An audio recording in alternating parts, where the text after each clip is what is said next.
Bueno, hoy quiero hablar sobre los oratorios y las capillas. Una cosa muy interesante porque en Zipaquirá, sobre todo en las dos unidades hospitalarias, se está intentando establecer la capilla, abrirla, y en otra el oratorio, crearlo como oratorio católico. Entonces, al respecto, pues hay algunas consideraciones que son importantes. La Iglesia Católica tiene unas normas que se rigen principalmente por un documento que se llama el Código de Derecho Canónico. Pero también se establecen unas formalidades entre la Iglesia Católica, representada por la Santa Sede, y el país donde vivimos, que es Colombia. La formalidad se llama concordato. Entonces, antes de hablar específicamente de los oratorios y las capillas, hablemos del concordato. La Iglesia Católica tiene facultades jurídicas universales, dadas por el derecho propio, llamado Código de Derecho Canónico, y reconocido por el Estado colombiano mediante convenios llamados concordato, establecido en Colombia el último en 1973.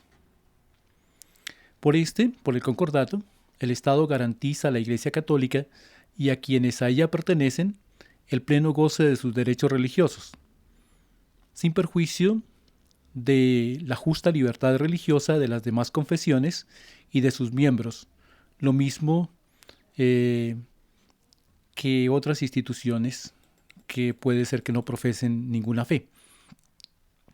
La Iglesia Católica conservará su plena libertad e independencia de la potestad civil y por consiguiente podrá ejercer libremente toda su autoridad espiritual y su jurisdicción eclesiástica, conformándose en su gobierno y administración con sus propias leyes.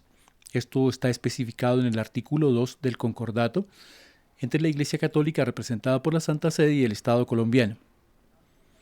La legislación canónica es independiente de la civil y no forma parte de esta, pero será respetada por las autoridades de la República. Entonces, aquí aparecen dos leyes, lo que compete a la Iglesia Católica, lo que compete al Estado y a la República de Colombia. Se respetan.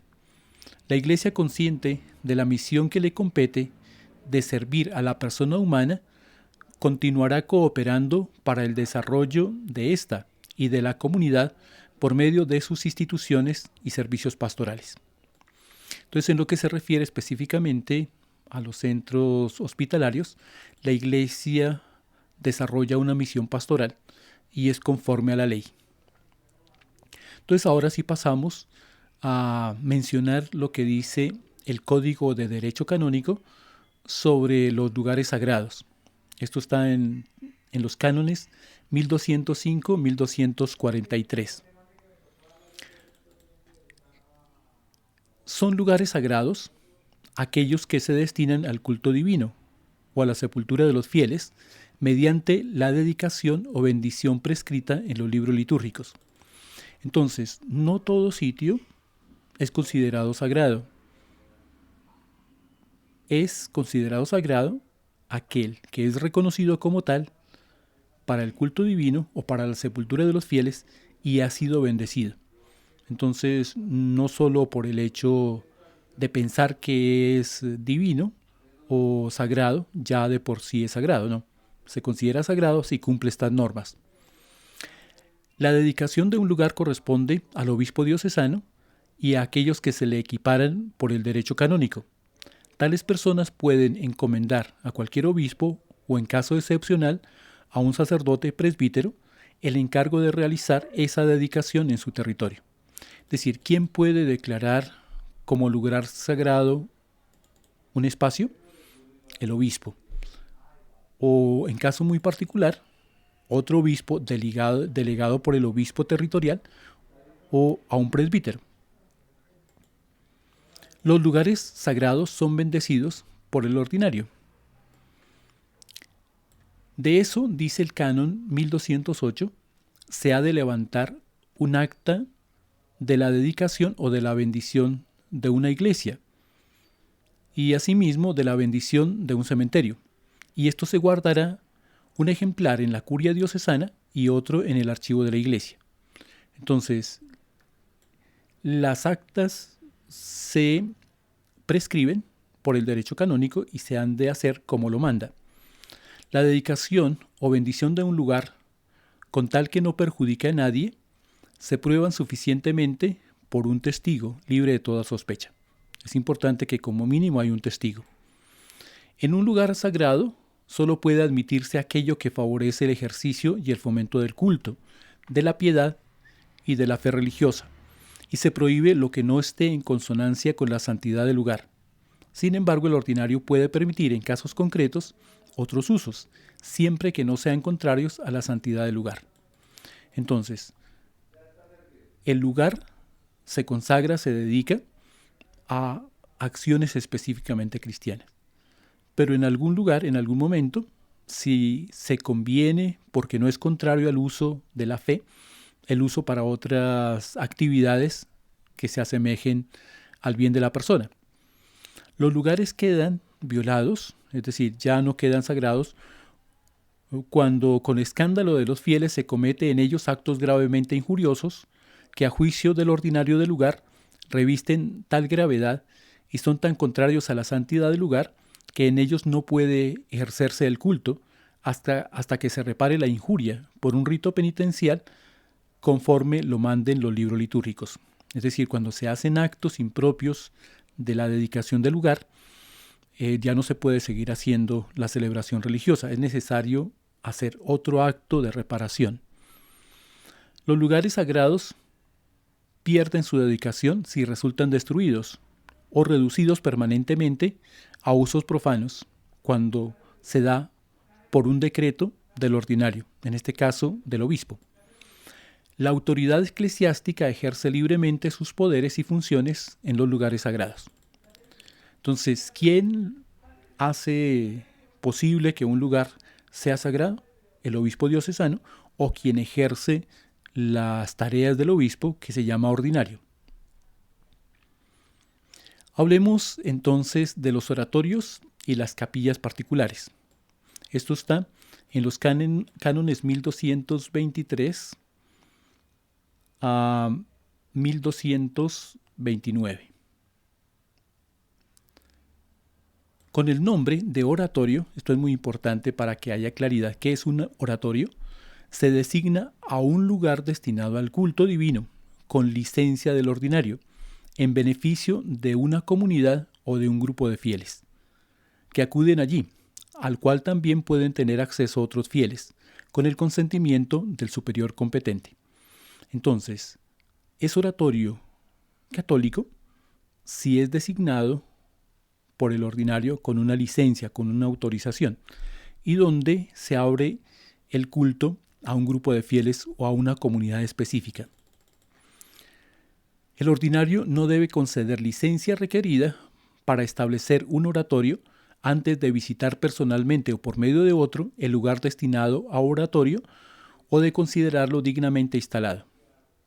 Una vez que se concede la licencia, el oratorio no puede destinarse a usos profanos, sin autorización del mismo ordinario. En los oratorios legítimamente constituidos pueden realizarse todas las celebraciones sagradas, a no ser las exceptuadas por el derecho, por prescripción del ordinario del lugar, o aquellas que están establecidas o impedidas por las normas litúrgicas. Parecido al oratorio, pero no es igual, se habla de la capilla privada. Este es un lugar destinado al culto divino, con licencia del obispo, del ordinario, del lugar en beneficio de una o varias personas físicas. Es decir, en este sentido, la capilla privada es de menor categoría que el oratorio.